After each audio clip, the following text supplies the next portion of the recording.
നമ്മൾ ഇന്ന് പറയാൻ പോകുന്നത് ഇല്ലുസ്ട്രേറ്ററിൽ എങ്ങനെ നമുക്കൊരു ആർട്ട് ബോർഡ് ക്രിയേറ്റ് ചെയ്യുക എന്നുള്ളത്. ആർട്ട് ബോർഡ് മീൻസ് അതായത് നമുക്ക് എന്താണോ നമ്മൾ വരയ്ക്കാൻ ഉദ്ദേശിക്കുന്നത്, നമ്മൾ എന്ത് വരയ്ക്കുകയാണെങ്കിലും നമുക്കൊരു പേപ്പർ വേണ്ടേ. അപ്പോൾ ഇല്ലുസ്ട്രേറ്ററിന്റെ കേസിൽ നമുക്കത് ഒരു ആർട്ട് ബോർഡ് എന്നാണ് പറയാം. അപ്പോൾ എങ്ങനെ ഒരു ആർട്ട് ബോർഡ് ക്രിയേറ്റ് ചെയ്യുക എന്നുള്ളതാണ് ഫസ്റ്റ് സ്റ്റെപ്പായിട്ട് പറയുന്നത്.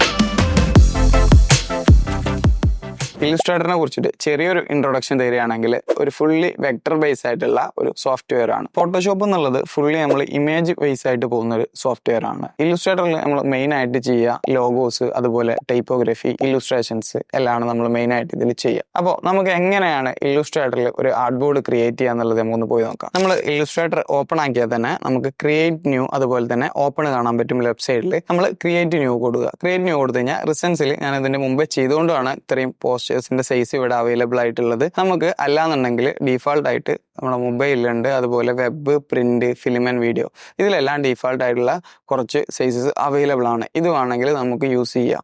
ഇതല്ല കസ്റ്റമായിട്ട് നമുക്കൊരു സൈസ് ക്രിയേറ്റ് ചെയ്യണമെന്നുണ്ടെങ്കിൽ ഇപ്പുറം റൈറ്റ് സൈഡിൽ വന്നു കഴിഞ്ഞാൽ നമുക്ക് പ്രിസെറ്റ് ഡീറ്റെയിൽസിൽ നമുക്ക് എന്ത് ചെയ്യാം, പ്രൊജക്റ്റിന്റെ നെയിം കൊടുക്കുക. ഞാനിപ്പോൾ പ്രൊജക്റ്റിന് നെയിം കൊടുത്തു. അതുപോലെ തന്നെ വിഡ്ത്ത്, ഹൈറ്റ്, നമ്മൾ എന്താണോ ക്രിയേറ്റ് ചെയ്യണത് അപ്പോൾ അതിൻ്റെ വിഡ്ത്ത്, ഹൈറ്റ്, ഞാനിപ്പോൾ ഒരു പോസ്റ്ററാണ് ക്രിയേറ്റ് ചെയ്യാൻ പോകുന്നത്. അപ്പോൾ 1080 വിഡ്ത്ത് കൊടുത്തു, അതുപോലെ തന്നെ 1080 ഹൈറ്റ് കൊടുത്തു. അതുപോലെ യൂണിറ്റ്, നമ്മൾ എന്താണോ ക്രിയേറ്റ് ചെയ്യുന്നത് അതിൻ്റെ യൂണിറ്റ് കൊടുക്കണം. അപ്പോൾ ഒരു പോസ്റ്ററാണ് ക്രിയേറ്റ് ചെയ്യുന്നതുകൊണ്ട് പിക്സൽസ് കൊടുത്തു. നമ്മളിപ്പോൾ ബിൽ ബോർഡ്സ് അല്ലാന്നുണ്ടെങ്കിൽ ഫ്ലെക്സ് അങ്ങനെയുള്ള കാര്യങ്ങളൊക്കെ ആണെങ്കിൽ ഫീറ്റ്, അതുപോലെ തന്നെ മീറ്റേഴ്സിലേക്ക്, സെന്റിമീറ്റേഴ്സിലേക്കൊക്കെ പോകും. നമ്മൾ ഏതാണോ ചെയ്യുന്നത് അതിനനുസരിച്ച് നമ്മളെ യൂണിറ്റ് ചേഞ്ച് ആവും. അതുപോലെ തന്നെ ഞാനിവിടെ ഓറിയന്റേഷനിൽ പോർട്രേറ്റും ഉണ്ട്, അതുപോലെ തന്നെ ലാൻഡ്സ്കേപ്പും ഉണ്ട്. ഞാനിവിടെ പോർട്രേറ്റ് കൊടുത്തു. അതുപോലെ ആർട്ട് ബോർഡ്സ്, നമ്മൾ മുമ്പ് പറഞ്ഞ പോലെ ഇല്ലുസ്ട്രേറ്ററിന്റെ കേസിൽ ക്യാൻവാസിനാണ് നമ്മൾ ആർട്ട് ബോർഡ്സ് എന്ന് പറയുന്നത്. അപ്പോൾ ഇതിൽ എത്ര ആർട്ട് ബോർഡ്സ് വേണമെന്നുള്ളത് ഞാനിവിടെ മെൻഷൻ ചെയ്ത് കൊടുത്തു. ഞാൻ 2 കൊടുത്തു.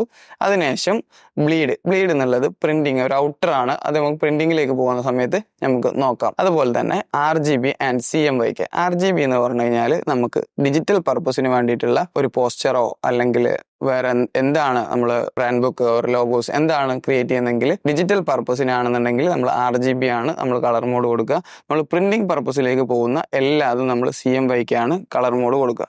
ഓക്കെ, അതിനുശേഷം നമുക്ക് ക്രിയേറ്റ് കൊടുത്തു കഴിഞ്ഞാൽ ആർട്ട് ബോർഡ് വിസിബിൾ ആവുന്നത് കാണാം.